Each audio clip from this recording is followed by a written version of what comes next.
করতে আসছো না? কি লাগবে তোমার? কি চাও বলো?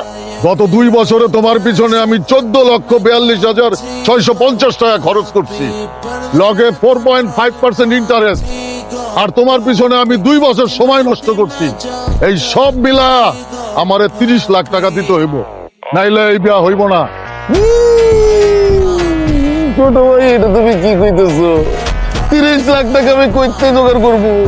এই কাকু, আমি আপনার ছোট ভাই না, আপনি আমার পিতার মতন। আশিক, তুমি এত ছোট লোক, তুমি টাকার জন্য এখানে আসছো? ছি আশিক, ছি। কি বইলা কোনো লাভ হবে না, টাকা লাগবে ছ্যাপ ছাড়া। হাবি, ওর মুখের উপর 30 লাখ টাকা ছুঁড়ে মারো তো।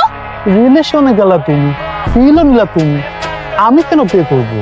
দেখছো, সবাই আমার মতো ভোদাই না। 30 লাখ টাকা না দিলে এই বিয়া হবে না। হ্যাঁ,